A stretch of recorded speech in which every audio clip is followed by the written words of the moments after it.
transmission des connaissances, des compétences, des aptitudes sont les expériences les plus extraordinaires que peut expérimenter une personne, une organisation. Aujourd'hui, nous avons avec nous Domingo Correa, expert en formation professionnelle et en système de management de la qualité. Bonjour Domingo. Bonjour Salim. Comment vas-tu? Je me porte très bien, merci. Et toi-même? Je vais très bien, merci beaucoup. Nous sommes ravis de te recevoir sur notre plateau. Voilà, c'est un honneur pour moi d'être invité. Magnifique. Domingo, Oui. est-ce que tu peux nous parler de toi? Qui es-tu? Qui est Domingo Correa? Alors, merci Salim. Alors, merci à toute l'équipe CertiLab de m'avoir invité aujourd'hui dans le cadre de cet exercice en réalité, retour d'expérience et de cet épisode au cœur de la qualité. Donc Domingo Correa, c'est très simple. Moi, aujourd'hui, je dirige un organisme de formation et je suis également consultant en qualité indépendant pour certains certificateurs. Donc pour faire simple, j'ai un parcours assez classique en réalité, donc une classe préparatoire, une école de commerce, puis ensuite le monde des ESN, notamment dans le secteur de l'IT et en particulier la maîtrise d'ouvrage en informatique, puis ce qui est devenu l'agilité, etc. Et au fur et à mesure, de toute façon, on se pose des questions. Effectivement, je dis souvent que la vie professionnelle est une histoire de cycle. Et finalement, quand on arrive au bout d'un cycle, on veut en relancer un nouveau. Donc à un moment donné, j'étais arrivé au bout du cycle, plus ou moins, des postes de consultant en entreprise, dans les missions, etc. C'est très riche, c'est très varié. Il y a beaucoup de choses, mais à un moment donné, on essaie quand même de retrouver un équilibre, finalement, sa nature. Et on essaye de se dire, ma vie professionnelle doit refléter quelque part mon éthique, mon ambition, mes principes. Et finalement, on a décidé d'entreprendre dans un secteur qui m'est très cher, qui est le secteur de la formation professionnelle. Et avec quelques associés, finalement, on a pu monter cette structure-là, qui est un Genius Lab depuis juillet 2018. Et depuis, on forme beaucoup de personnes, beaucoup d'apprenants dans les métiers du digital. Très bien. Dans le métier du digital, est-ce que vous pouvez nous dire, nous parler de quelques formations que vous faites chez un Genius Lab? Exactement. Donc, les formations qu'on fait essentiellement, ce sont des formations qu'on appelle de reconversion professionnelle. En anglais, on dit reskilling. Et ça permet à des personnes qui sont sorties du circuit principal, donc la formation initiale, d'avoir une nouvelle opportunité, de saisir justement toutes les ambitions, les opportunités qu'il va y avoir au niveau du marché du digital. Et parmi ces métiers-là, nous, on est vraiment autour du projet logiciel. Donc, projet logiciel, vous avez plusieurs interlocuteurs, plusieurs métiers, etc. Nous, on est sur la partie fonctionnelle. Donc, c'est un terme technique, mais je pense qu'on me suit jusqu'ici. Donc, le projet logiciel, l'aspect fonctionnel, donc plus métier. Et on forme essentiellement des testeurs logiciels, ce qu'on dit QA, quality analyst. Et on en forme un certain nombre.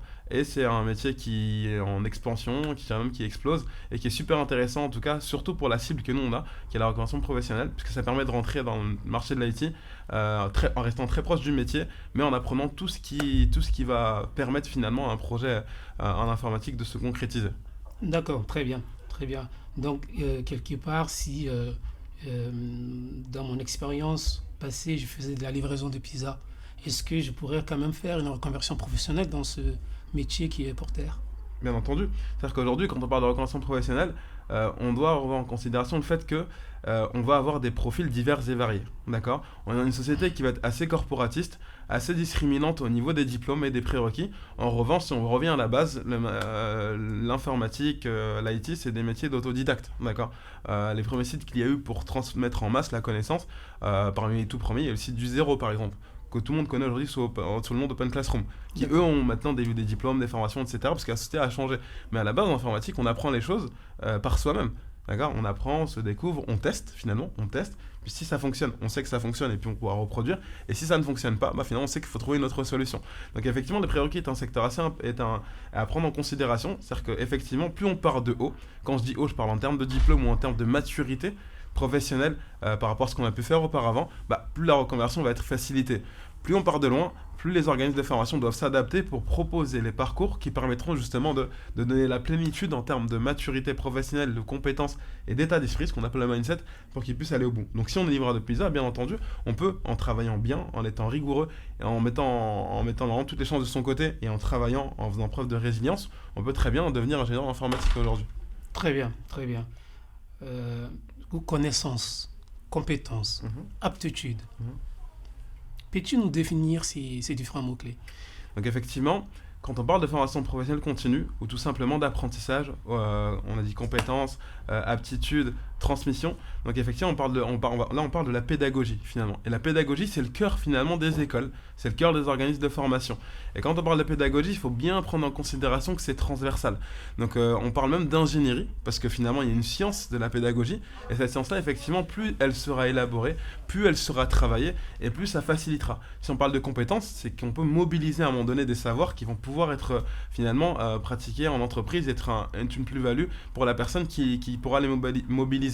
Quand on parle de savoir et de connaissances, il faut quand même avoir des fondamentaux, des bases théoriques qui permettront de comprendre finalement les enjeux du secteur dans lequel on se projette. Transmission, c'est tout l'enjeu, d'accord ? Comment est-ce que moi, en tant que formateur, en tant que sachant, finalement je parviens à transmettre finalement des compétences, des savoirs. Donc tout ça, ça fait partie de l'ingénierie pédagogique en réalité, qui aujourd'hui s'appuie sur beaucoup de choses. Donc il y a le savoir en lui-même, qui est une première donnée. On va avoir également tout ce qui va être lié à l'outillage. Comment est-ce que je transmets, via quels outils, via quelle modalité, tout ce qui va être la partie évaluation, comment on s'assure finalement que l'information est bien passée. Donc tout ça, c'est des enjeux qui permettront finalement de dire voilà, la base finalement d'une formation professionnelle, finalement, c'est de transmettre. On en est tous conscients. Comment est-ce qu'on le transmet ? Comment est-ce qu'on évalue ? Comment on est sûr que finalement ces savoirs-là vont être opérationnels ?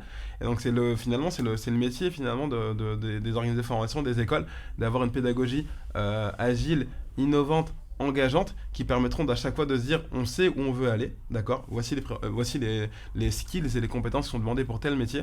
Maintenant je sais que mes apprenants ils viennent de telle base. Comment moi je fais aujourd'hui dans mon parcours de formation pour finalement faire en sorte qu'ils ressortent avec des connaissances, des savoirs, des compétences et un état d'esprit qui permettront de se dire même si je ne sais pas, j'ai les outils et on m'a formé pour pouvoir trouver la solution. Très bien. Pour reprendre ton mot finalement, ouais. Quelle est ta vision de la formation professionnelle ? Alors c'est très bien Salim, donc tu me permets d'avoir une belle transition par rapport à ce que j'ai dit auparavant. Donc là en termes de vision c'est important. Quand on parle de vision, on ne parle pas à court terme en général. On parle plutôt à moyen, voire à très long terme. Donc dans une vision, pour moi, il faut être ambitieux. Étant donné qu'on sait ce qui s'est passé, on ne sait pas ce qui se passera demain. Donc aujourd'hui, les technologies, elles évoluent énormément, les outils changent, les besoins des sociétés changent, et la digitalisation, finalement, transcende tous les secteurs d'activité. Donc la vision aujourd'hui, c'est de dire qu'il faut identifier les métiers, finalement, qu'on connaît aujourd'hui, et les métiers qu'on pense connaître pour demain, créer les parcours de formation qui sont adéquats pour justement... Aujourd'hui, on a énormément de métiers qui se détruisent, on parle finalement de digitalisation de la société, donc de machinisme, etc. Donc il y a beaucoup de personnes aujourd'hui qui sont en demande, qui sont en attente finalement d'avoir d'autres perspectives professionnelles.